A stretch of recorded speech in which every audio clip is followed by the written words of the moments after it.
Good afternoon. Today, I will be introducing our team's topic of bang bang thrusters. My name is Ethan Tran, and my fellow group members are Ishmael Castorina, Catherine Satra, Anthony Garcia, and Joseph Posini. This presentation will summarize and evaluate what bang bang thrusters are and how they are applied. With that, we will head to our next slide. So, what are bang bang thrusters? They can be described as a two-step controller block that switches between a state of on or off. Many current satellites employ these on or off thrusters to accomplish attitude control tasks. On-orbit stabilization maneuvers and thrust smoothing are just a few examples that can be accomplished with these on-off thrusters. These stabilization maneuvers are possible through the use of pulse width modulation schemes that will be further discussed later in the presentation. Why are they called bang bang? The reason they are called bang bang is because they follow the bang bang control theory. It is a feedback controller that switches between two states, on and off. They fire a constant impulse of thrust in short time intervals, mainly used to correct with the constant thrust and the set pulse width and pulse frequency. They can be used to constantly make adjustments throughout the orbit by firing in the direction of error. The figure below shows how the direction of thrust is changed throughout the orbit, and the time interval getting smaller shows that the error is also decreasing. If set right, they can also be used to create more continuous thrust. The following slide will explain how. One issue with bang bang thrusters is that they can only be either 100% on or 100% off. Most of the time, control algorithms will request an analog value of thrust, which the thrusters cannot immediately give. How engineers have gone around this is by using an invention called the Schmidt trigger. As can be seen from the diagrams and graphs, what a Schmidt trigger does is that it converts analog data into an equivalent form of discrete data. Doing this, the thrusters are able to read that discrete data and produce a form of thrust that seems or appears to be more continuous.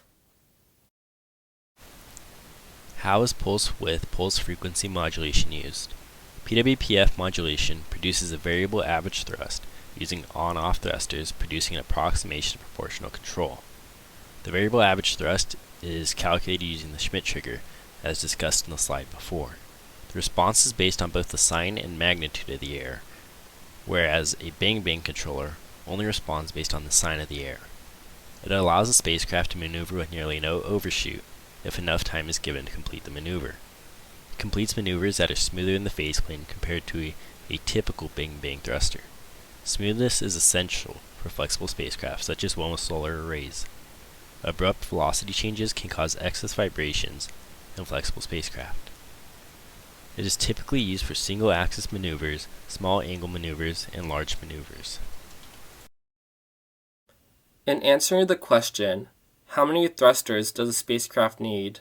What we found was that it greatly depends on what tactic is being implemented by the spacecraft in order to achieve stability. One could imagine a spacecraft which uses just 6 thrusters in order to achieve stability, by having 2 thrusters about each of the 3 axes, giving clockwise and counterclockwise torques. Researchers from the University of Toronto have made the claim, however, that they have developed a method which involves only 5 thrusters to give stability. Theoretically, it is said that stability should be possible to be achieved with only just 4 thrusters. However, nobody has yet come up with a method that is able to achieve this. Thruster redundancy increases the reliability of the attitude control system. For example, if a thruster fails, a redundant thruster can take over and complete the desired maneuvers.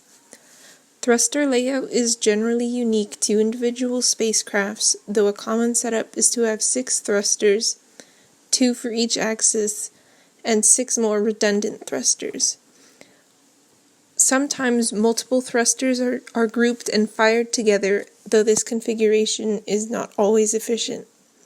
When designing or choosing a thruster configuration for a spacecraft, it is important to consider factors such as complexity, producibility, and reliability. It is also crucial to ensure the thermal effects of thrusters do not damage other components of the spacecraft. How are thrusters selected for firing?